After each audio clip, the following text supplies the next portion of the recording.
ഇന്നത്തെ വീഡിയോയിൽ നമ്മൾ ആദ്യമേ തന്നെ ഒരു സബ്മേഴ്സിബിൾ എക്സ്പെരിമെന്റ് ഫ്രഞ്ച് ന്യൂട്ടൈൽ എന്ന് പറഞ്ഞ സബ്മറൈൻ ഉപയോഗിച്ചുകൊണ്ട് രണ്ട് ഇന്ത്യൻ സിറ്റിസൺസ്, അതായത് ഒന്ന് ഒരു ഇന്ത്യൻ സയന്റിസ്റ്റ്, മറ്റൊന്ന് ഒരു Indian navy commander. Raju Ramesh എന്ന് പറഞ്ഞതാണ് Indian scientist, naval commander Jitendra Singh. ഇവർ രണ്ടുപേരുമാണ് ഈ ഒരു മിഷൻ നടത്തി പൂർത്തിയാക്കിയത്. മിഷൻ വേറെ ഒന്നുമല്ല, നമ്മൾ ഓൾറെഡി തന്നെ ഇന്ത്യക്കുള്ളിൽ ഒരു സബ്മേഴ്സിബിൾ മത്സ്യ 6000 എന്ന് പറഞ്ഞുള്ള പേരിട്ടിട്ട് നമ്മളൊരു എക്സ്പെരിമെന്റ് നടത്താൻ വേണ്ടിയിട്ടിരിക്കുകയാണ്. അതിന്റെ മൾട്ടിപ്പിൾ ട്രയൽസ് ഒക്കെ നടന്നുകൊണ്ടിരിക്കുന്ന സാഹചര്യത്തിൽ ആ ഒരു പ്രോജക്റ്റിന്റെ ഭാഗമായിട്ട് തന്നെ നമ്മൾ ഫ്രഞ്ച് സബ്മേഴ്സിബിളിൽ ഈ രണ്ടുപേരെയും കൂടി നോർത്ത് അറ്റ്ലാന്റിക് ഓഷന്റെ ആ ഭാഗത്ത് ഏതാണ്ട് 5002 മീറ്റർ ആഴത്തിൽ ഇവരെ നമ്മൾ എത്തിച്ചിട്ട് വീണ്ടും നമ്മൾ തിരികെ സർഫസിലോട്ട് കൊണ്ടുവന്നിരിക്കുകയാണ്. അത് വെറുതെ എത്തിച്ചിട്ട് കൊണ്ടുവരുന്നതല്ല, താഴോട്ട് പോകാൻ മാത്രം 2.5 മണിക്കൂർ സമയമെടുത്തു, മുകളിലേക്ക് വരാനും അതേപോലെ 2.5 മണിക്കൂർ സമയമെടുത്തു. അപ്പൊ ഏകദേശം 5 മണിക്കൂറിലധികമുള്ള യാത്ര. ഇനി 5 മണിക്കൂർ മാത്രമാണോ ഇവർ ഇതിനുള്ളിൽ സ്പെൻഡ് ചെയ്തെന്ന് ചോദിച്ചു കഴിഞ്ഞാൽ ഇല്ല. ഇവർ ഏതാണ്ട് 4.5 മണിക്കൂറിലധികം ഈ സബ്മേഴ്സിബിളിൽ ഈ 2.5 മണിക്കൂർ യാത്ര ചെയ്ത് 4.5 മണിക്കൂർ ഇവരുടെ റിസർച്ചും വർക്കുകളും കാര്യങ്ങളൊക്കെ ചെയ്തുകൊണ്ട് ഈ അറ്റ്ലാന്റിക് ഓഷനിൽ എന്തെല്ലാം കാര്യങ്ങളുണ്ട് എന്നുള്ളതൊക്കെ റിസർച്ച് ഒക്കെ നടത്തി ട്രയൽ ബേസ്ഡ് ആണെങ്കിലും അവർ റിയൽ ആയിട്ട് അവർ ട്രാവൽ ചെയ്യുകയാണ്. അപ്പൊ അത് കഴിഞ്ഞ് അവർ തിരിച്ച് മേളിലോട്ട് വരാനെടുത്ത സമയമാണ് 2.5 മണിക്കൂർ. അപ്പോൾ ഓൾമോസ്റ്റ് 10 hours ആണ് അവർ സ്പെൻഡ് ചെയ്തത്. ഇത് വലിയൊരു അച്ചീവ്മെന്റ് തന്നെയാണ്. ശരിക്കും പറഞ്ഞാൽ നമ്മുടെ ഇന്ത്യയിൽ ഫ്യൂച്ചറിസ്റ്റിക് ആയിട്ടുള്ള ഡീപ്പ് ഓഷൻ എക്സ്കവേഷൻ പ്രോജക്റ്റിലൊക്കെ വളരെയധികം നിർണായകമായിട്ടുള്ള പങ്ക് വഹിക്കാനുള്ള ഒരു പ്രോജക്റ്റ് ആണ്. അതിലേക്കുള്ള ഒരു തുടക്കമായിട്ടാണ് ഇതിനെ കാണേണ്ടത്. ഇത് ഏറ്റവും വലിയൊരു അച്ചീവ്മെന്റ് ആണ് ശരിക്കും പറഞ്ഞാൽ ഈ രണ്ട് വ്യക്തികളും നടത്തിയിരിക്കുന്നത്. ആകാശ് NG എന്ന് പറയുന്നത് ന്യൂ ജനറേഷൻ. ഈ ഒരു missile surface to air missile ആണ്. ഇത് പരീക്ഷണ അടിസ്ഥാനത്തിൽ ഇന്ത്യൻ ആർമിയിലേക്ക്, അതായത് ഇന്ത്യൻ ആംഡ് ഫോഴ്സിലേക്ക് ഏൽപ്പിച്ചിരിക്കുകയാണ്. അതായത് ഇത് പരീക്ഷണം വളരെ വിജയകരമായിട്ട് പൂർത്തിയാക്കും, അത് ഉറപ്പായിട്ടുള്ള കാര്യമാണ്. ഇത് DRDOയും അതുപോലെ തന്നെ ഭാരത് ഇലക്ട്രോണിക്സ് ലിമിറ്റഡും അതുപോലെ തന്നെ ഭാരത് ഡൈനാമിക്സ് ലിമിറ്റഡും തമ്മിൽ അങ്ങനെ 3 പേരും കൂടി ചേർന്ന് നിർമ്മിക്കുന്ന ഒരു മിസൈൽ സിസ്റ്റമാണ്. അപ്പൊ ഇതിന്റെ പ്രാഥമികമായിട്ടുള്ള വർക്കുകളെല്ലാം തന്നെ പൂർത്തിയായി. ഇതിന്റെ പ്രൊഡക്ഷൻ ലൈനിലുള്ള വർക്കെല്ലാം പൂർത്തിയായിരിക്കുകയാണ്. ആകാശ് NG എന്നാണ് ഇതിനെ വിളിക്കുന്നത്. ഇപ്പൊ ഇത് പരീക്ഷണത്തിൽ കൊടുത്തിരിക്കുന്നത് വേറെ ഒന്നും കൊണ്ടല്ല, ഇത് വ്യാപാര അടിസ്ഥാനത്തിൽ തന്നെ നമ്മൾ കമേഴ്ഷ്യലൈസ് ചെയ്യാൻ വേണ്ടിയിട്ടാണ് ഇത് ഇത്രയും പെട്ടെന്ന് തന്നെ നമ്മൾ ഇത് റെഡിയാക്കി വെച്ചിരിക്കുന്നത്. തീർച്ചയായിട്ടും ഇന്ത്യ കൂടുതൽ ഡിഫൻസ് ഓർഡറുകൾ പ്രതീക്ഷിച്ചിരിക്കുന്ന സമയത്ത് ഈ രീതിയിലുള്ള വേഗതയാർന്ന രീതിയിലുള്ള പ്രൊഡക്ഷൻസ് മാനുഫാക്ചറിങ്സ് ആണ് ഇപ്പം കൂടുതൽ ശ്രദ്ധ കേന്ദ്രീകരിച്ച് മുന്നോട്ട് നടത്തുന്നത്. അതുപോലെ തന്നെ മറ്റൊരു എയർ ലോഞ്ച്ഡ് മിസൈൽ സിസ്റ്റമാണ് ഇപ്പം അണ്ടർ ഡെവലപ്മെന്റിൽ ഇരിക്കുന്നത്. അപ്പൊ അത് പ്രാലയ എന്ന് വിളിക്കപ്പെടുന്ന മിസൈൽ സിസ്റ്റമാണ്. ഇതിന്റെ പരീക്ഷണം വൈകാതെ തന്നെ നടത്തുമെന്നാണ് പറയുന്നത്. ഇത് അഡ്വാൻസ്ഡ് ഡെവലപ്മെന്റ്സ് മെത്തേഡിലാണ്, അതായത് ഇത് പ്രാഥമിക ഘട്ടത്തിലല്ല, ഇതും ഏകദേശം ഫൈനലൈസ് ആകുന്ന ആ ഒരു ലെവലിലാണ് ഇതിന്റെ മാനുഫാക്ചറിങ്ങും എത്തിയിരിക്കുന്നത്. അതിന്റെ പരീക്ഷണവും കൂടി ഉടനെ തന്നെ നടത്തുമെന്നാണ് അറിയാൻ കഴിയുന്നത്. ഹാങ്കോർ ക്ലാസ് സബ്മറൈൻസ്. ഈ ഹാങ്കോർ ക്ലാസ് സബ്മറൈൻസ് എന്ന് പറഞ്ഞാൽ ഇത് പാകിസ്ഥാന് ചൈന നിർമ്മിച്ചു കൊടുക്കുന്ന സബ്മറൈൻസ് ആണ്. ഇതിന്റെ ക്വാളിറ്റിയും കാര്യങ്ങളൊന്നും നമ്മൾ ചോദ്യം ചെയ്യുന്നില്ല. Submarine submarine. അപ്പൊ അതിനകത്ത് നമ്മൾ കൂടുതൽ അതിനകത്തൊന്നും പറയാനില്ല. പാകിസ്ഥാന് 3ാമത്തെ ഈ hunger class submarine China delivery ചെയ്തിരിക്കുകയാണ്. മനസ്സിലായോ? ഇത് ഈ ഹാങ്കർ ക്ലാസ്സിൽ 8th level advanced hunger class submarine ആണ് ഇത്. ഇത് ശരിക്കും പാകിസ്ഥാന്റെ ഇന്ത്യൻ ഓഷനിലുള്ള അവരുടെ ആ ഒരു സർവൈലൻസിന് വേണ്ടിയിട്ട് വളരെയധികം ഗുണകരമാകുമെന്നാണ് പാകിസ്ഥാൻ പ്രതീക്ഷിക്കുന്നത്. അതൊരു പരിധി വരെ അതങ്ങനെ തന്നെയാണ് ശരിക്കും പറഞ്ഞാൽ. സബ്മറൈൻസ് എന്ന് പറഞ്ഞു കഴിഞ്ഞാൽ അത് മിക്കവാറും സ്റ്റെൽത്ത് ആയിരിക്കും. അപ്പൊ അത് എങ്ങനെയാണ്, എതിലെയാണ്, എവിടെയാണ് പോകുന്നുള്ളതും കണ്ടെത്താൻ വലിയ ബുദ്ധിമുട്ടാണ്, പ്രയാസമാണ്. ഇന്ത്യ ശരിക്കും പറഞ്ഞാൽ അതിലൊക്കെ അഗ്രഗണ്യരാണ്. ചൈനയെടുത്ത് മാസീവ് ആയിട്ടുള്ള ക്വാണ്ടിറ്റിയിൽ സാധനങ്ങളുണ്ട്, ഈ സബ്മറൈൻ പോലുള്ള സാധനങ്ങൾ, അതേപോലെ നേവൽ ഷിപ്പുകളും കാര്യങ്ങളൊക്കെ ഉണ്ട്. ഇപ്പൊ ചൈനയൊക്കെ ഏതാണ്ട് 200-ലധികം ഷിപ്പുകൾ ബിൽഡ് ചെയ്യുമ്പോൾ സബ്മറൈൻസ് മാത്രമല്ല മറ്റുള്ള ഫൈറ്റർ ഫ്ലീറ്റുകളെല്ലാം തന്നെ ചേർത്താണ് പറയുന്നത്. അപ്പൊ അങ്ങനെ ഒരു വർഷം 250-ലധികം ഷിപ്പുകൾ ബിൽഡ് ചെയ്യുമ്പോഴത്തേക്കും അമേരിക്കയൊന്നും ഇതൊന്നും ചെയ്യുന്നില്ല. അമേരിക്കയുടെ ഷിപ്പ് ബിൽഡിംഗ് ഇൻഡസ്ട്രി എന്ന് പറഞ്ഞാൽ വളരെ വീക്കാണ്. ഇപ്പൊ ട്രംപ് വന്നിട്ട് വീണ്ടും അതിനെ റിവൈവ് ചെയ്തെടുക്കണം എന്നൊക്കെ പ്ലാൻ ചെയ്യുന്നുണ്ട്. അതിനു വേണ്ടിയിട്ടാണ് ജപ്പാൻ സ്റ്റീൽ കമ്പനിയൊക്കെ ചോദിച്ച സമയത്ത് അമേരിക്കയിൽ ട്രംപ് അതിനെ തടഞ്ഞത്.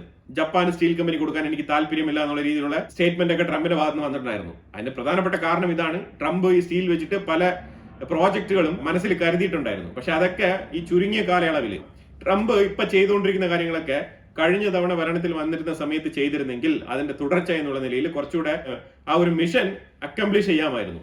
പക്ഷെ ഇപ്പം നിലവില് ട്രംപ് തുടങ്ങുന്ന പദ്ധതികളൊക്കെ വളരെ ഷോർട്ട് പീരീഡിൽ പുള്ളിക്ക് അത് ചെയ്തു തീർക്കാൻ പറ്റുമോ എന്നുള്ളത് വളരെ ഡൗട്ട്ഫുൾ ആയിട്ടുള്ള ഒരു കാര്യമാണ്. അതിലൊന്നാണ് ഈ ship building. American ship building ഇൻഡസ്ട്രിയെ ഒരുപാട് ഉയരങ്ങളിലേക്ക് എത്തിക്കണം എന്ന് ട്രംപ് ആഗ്രഹിക്കുന്നുണ്ട്. അതിനെ ഒന്ന് റിവൈവ് ചെയ്ത് കൊണ്ടുവരണമെന്ന് ആഗ്രഹിക്കുന്നുണ്ട്. ഒരുപാട് പേർക്ക് തൊഴിൽ കിട്ടും. ഈ ഷിപ്പ് ഇൻഡസ്ട്രിയൊക്കെ അമേരിക്കയിൽ ഇല്ലാതായി പോയതുകൊണ്ടാണ് അവിടെയൊക്കെ ഈ രീതിയിലുള്ള തൊഴിലില്ലായ്മയൊക്കെ കൂടി വരുന്നത്. ഏതാണ്ട് സിംഗപ്പൂരും ഇന്ത്യയും തമ്മിൽ ധാരണയായിട്ടുണ്ട്.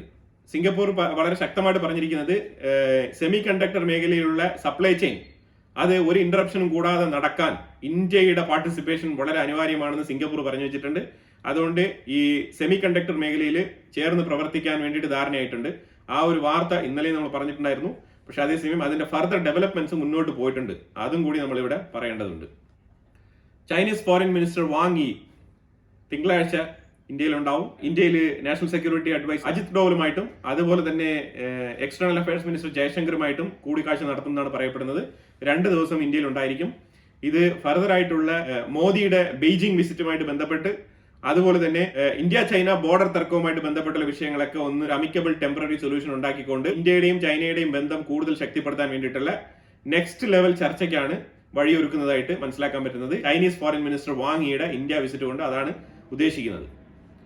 അതായത് അമേരിക്ക ചെയ്ത ബീട്രയൽ, അമേരിക്ക ലോകമെമ്പാടുമുള്ള എല്ലാ രാജ്യങ്ങൾക്കും താരിഫ് ഇട്ടുകൊണ്ട് ഒരു വെറുപ്പാണ് സമ്പാദിച്ചുകൊണ്ടിരിക്കുന്നത്. പലരും പറയുന്നത് അങ്ങനെയല്ല, ഇന്ത്യ ഒറ്റപ്പെട്ടു, ഇന്ത്യയുടെ കൂടെ ആരും ഒപ്പം നിൽക്കുന്നില്ല, യൂറോപ്യൻ രാജ്യങ്ങളൊക്കെ ഇന്ത്യക്ക് വേണ്ടിയിട്ട് ശബ്ദം ഉയർത്തുന്നില്ല എന്നുള്ള ഡയലോഗുകളൊക്കെയാണ് പറയുന്നത്. ശരിക്കും പറഞ്ഞാൽ മനസ്സിലാക്കേണ്ടത് അങ്ങനെയല്ല. ട്രംപിന്റെ താരിഫ് കൊണ്ട് പല രാജ്യങ്ങളും തന്നെ ബുദ്ധിമുട്ടിലാണ്. അവർക്കൊക്കെ അവരവരുടെ രാജ്യ താല്പര്യങ്ങളും അവരവരുടെ എക്കണോമിക് സ്ട്രെങ്ത്തും സ്റ്റെബിലിറ്റിയും എല്ലാം ഉറപ്പുവരുത്തേണ്ടതുണ്ട്. അപ്പൊ അതുകൊണ്ട് അമേരിക്കയുമായിട്ട് ഇടപാട് നടത്തിക്കൊണ്ടിരിക്കുന്ന രാജ്യങ്ങളൊന്നും തന്നെ നമുക്ക് വേണ്ടിയിട്ട്, ഇപ്പൊ ഇന്ത്യക്ക് വേണ്ടിയിട്ട് ജർമ്മനിയോ അല്ലെങ്കിൽ ഇന്ത്യക്ക് വേണ്ടിയിട്ട് UK-യോ ഇന്ത്യക്ക് വേണ്ടിയിട്ട് മറ്റുള്ള ഒരു രാജ്യങ്ങളും ശബ്ദിക്കേണ്ടതിന് ആവശ്യമില്ല.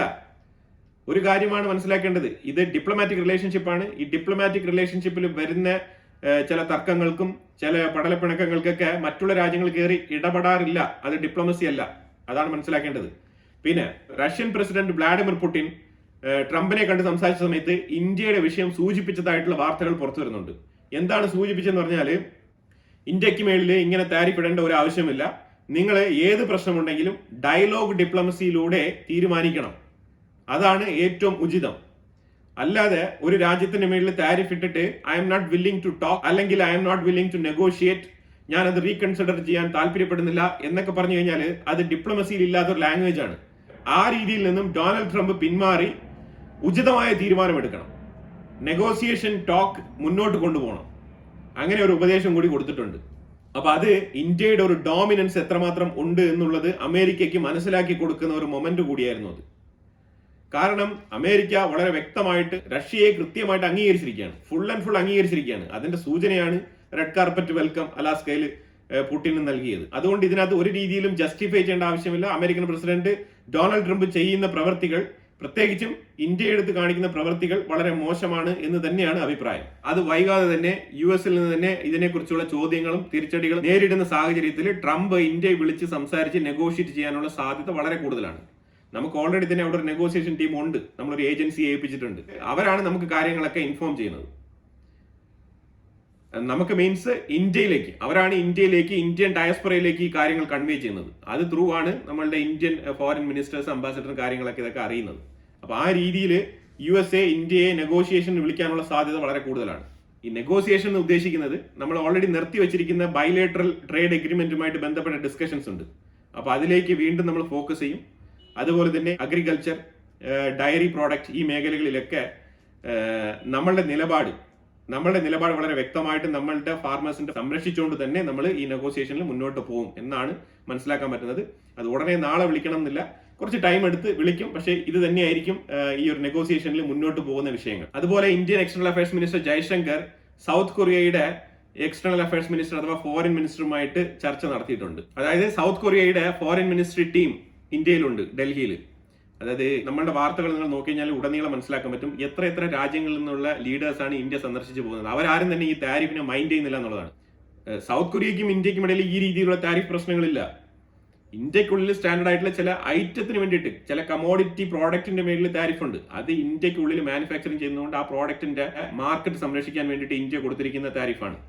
അതിപ്പോ എല്ലാവർക്കും ഉണ്ടാവും, അത് അമേരിക്കയ്ക്ക് മാത്രമല്ല.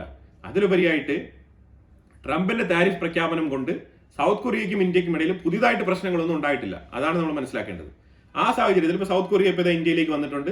സൗത്ത് കൊറിയയുടെ ഫോറിൻ മിനിസ്റ്റർ ഒരു ടീമായിട്ട് തന്നെ വന്നിട്ടുണ്ട്. നല്ല രീതിയിലുള്ള ഡിപ്ലോമാറ്റിക് റിലേഷൻഷിപ്പ് മുന്നോട്ട് കൊണ്ടുപോകാനാണ് താല്പര്യപ്പെടുന്നത്. അതുമായിട്ട് ബന്ധപ്പെട്ട് സൗത്ത് കൊറിയയുടെ ഫോറിൻ മിനിസ്റ്റർ പെഹൽഗാമിൽ നടന്ന ആക്രമണത്തിന് തീവ്രവാദ ആക്രമണമാണെന്ന് പറയുകയും അതിനെ എതിർത്ത് സ്റ്റേറ്റ്മെന്റ് പുറത്തുവിടുകയും ചെയ്തിട്ടുണ്ട്. അതുപോലെ Indian prime minister Modi Israel prime minister Benjamin നെതന്യാഹുവിനെ അപ്രീഷിയേറ്റ് ചെയ്തുകൊണ്ട് ഒരു സ്റ്റേറ്റ്മെന്റ് പുറത്തിറക്കിയിട്ടുണ്ട്. അത്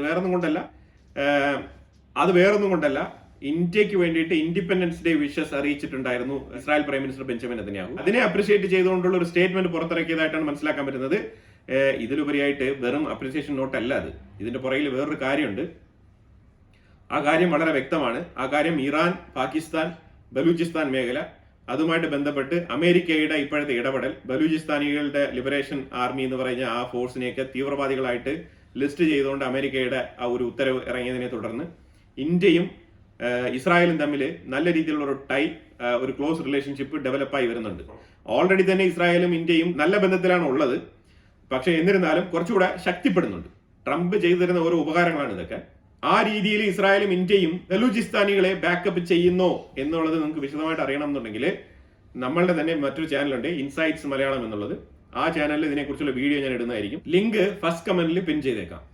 അപ്പൊ അങ്ങനെ അലാസ്ക സബ്മിറ്റിൽ ഇന്ത്യയുടെ ശബ്ദമായിട്ട് പുടിൻ മാറി എന്നുള്ള ഒരു സ്റ്റേറ്റ്മെന്റും കൂടി വരുന്നുണ്ട്.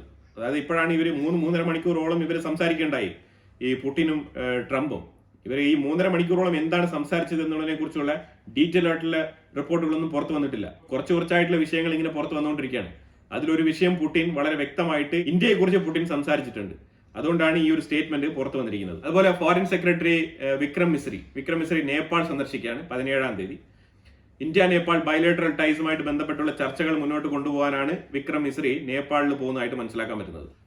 അമേരിക്കയിൽ സ്കോട്ട് ബെസന്റ്, അമേരിക്കയിലെ ട്രഷറി സെക്രട്ടറി ആയിട്ടുള്ള സ്കോട്ട് ബെസന്റിന്റെ അടുത്ത് US സെനറ്റിൽ നിന്നും ഒരു സ്റ്റേറ്റ്മെന്റ് പറഞ്ഞിട്ടുണ്ട്. അതായത് നിങ്ങൾ എത്രത്തോളം ഇന്ത്യയുടെ മേളിൽ താരിഫ് അപ്ലൈ ചെയ്താലും റഷ്യ ഉക്രൈൻ വാറിനെ നിർത്താൻ മാത്രം കേപ്പബിലിറ്റി ആ താരിഫിന് ഇല്ല.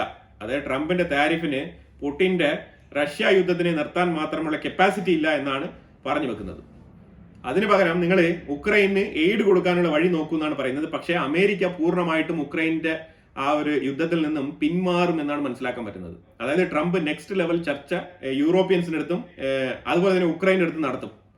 ഈ രണ്ട് ചർച്ചയിലും പുടിൻ പറഞ്ഞ പോയിന്റുകൾ എന്തൊക്കെയാണോ അതുമായിട്ട് ബന്ധപ്പെട്ട് ഉക്രൈനും യൂറോപ്പും ഒരു തീരുമാനത്തിൽ എത്തുന്നില്ല, ഫർദർ റെസൊല്യൂഷനിലേക്ക് മുന്നോട്ട് പോകാൻ താല്പര്യമില്ല എന്ന് പറയുന്നെങ്കിൽ ട്രംപ് ഈ ഒരു മീഡിയേഷൻ ചർച്ചയിൽ നിന്ന് പിന്മാറും. മാത്രമല്ല യൂറോപ്പിനും ഉക്രൈനും കൊടുക്കുന്ന ആ ഒരു സപ്പോർട്ട് അതും കൂടി ഇല്ലാതാവും എന്നാണ് മനസ്സിലാക്കാൻ പറ്റുന്നത്. അതോടുകൂടി റഷ്യ നിരന്തരം ഈ ഒരു യുദ്ധം മുന്നോട്ട് കൊണ്ടുപോകുന്ന ഒരു സാഹചര്യം, പിന്നെ അതിലേക്ക് ട്രംപിന്റെ ഭാഗത്തുനിന്ന് യാതൊരുവിധ കോൺട്രിബ്യൂഷനോ നെഗോസിയേഷനോ അല്ലെങ്കിൽ കണ്ടംനേഷൻസോ ഒന്നും തന്നെ വരാൻ പോകുന്നില്ല. കാരണം ആ രീതിയിലുള്ള ഒരു സ്റ്റോപ്പ് പോയിന്റ് ആണ് അലാസ്ക 2025 എന്ന് പറഞ്ഞ ആ ഒരു പീസ് സബ്മിറ്റ് കൊണ്ട് പുടിൻ നേടിയ നേട്ടമായിട്ട് മനസ്സിലാക്കാൻ പറ്റുന്നത്. കാരണം കാര്യങ്ങൾ വളരെ വ്യക്തമായിട്ട് ധരിപ്പിച്ചിട്ടുണ്ട്. അമേരിക്കയെ ഈ ഒരു വിഷയത്തിൽ നിന്ന് മാറ്റി നിർത്തുകയാണ് റഷ്യ ചെയ്തിരിക്കുന്നത്. അത് തന്നെയാണ് അലാസ്ക എൻഡ്യൂറൻസ് ഓഫ് പീസ് മീറ്റിംഗിന്റെ ആ ഒരു നേട്ടം പുടിൻ സ്വന്തമാക്കിയിരിക്കുന്നത്. ഇനിയിപ്പോ B2 ബോംബർ കൊണ്ട് സല്യൂട്ട് ചെയ്തത് കൊണ്ടോ അല്ലെങ്കിൽ ഇത് എന്റെ സ്ഥലമാണെന്നുള്ള ഒരു എയർ സുപ്പീരിയോറിറ്റി കാണിക്കാൻ വേണ്ടിയിട്ടോ എന്തെങ്കിലുമൊക്കെ ചെയ്തിട്ടല്ല. ശരിക്കും പുടിന് റെസ്പെക്ട് കൊടുക്കാൻ വേണ്ടിയിട്ടാണ് ഒരു salute, royal salute B2 bomber കൊണ്ട് അമേരിക്ക പുടിന് നൽകിയത്. അത്രമാത്രം പുടിൻ അമേരിക്കയ്ക്ക് വേണ്ടപ്പെട്ട ആളായി മാറിയിരിക്കുകയാണ്. ഇനി സെലൻസ്കിയാണ് ശ്രദ്ധിക്കേണ്ടത് എന്താണ് തീരുമാനിക്കേണ്ടത്. ട്രംപ് ഓൾറെഡി പറഞ്ഞു കഴിഞ്ഞു, ഇനിയുള്ള തീരുമാനങ്ങളെല്ലാം ഉക്രൈന്റെ കയ്യിലാണ്. തീരുമാനം എടുക്കേണ്ടത് സെലൻസ്കിയാണ്. Looking forward. ഇതിനെക്കുറിച്ചുള്ള അഭിപ്രായങ്ങൾ കമന്റ് ബോക്സിൽ രേഖപ്പെടുത്തുക. കൂടുതൽ വാർത്തകളുമായിട്ട് അടുത്ത വീഡിയോയിൽ വരാം. Thank you so much.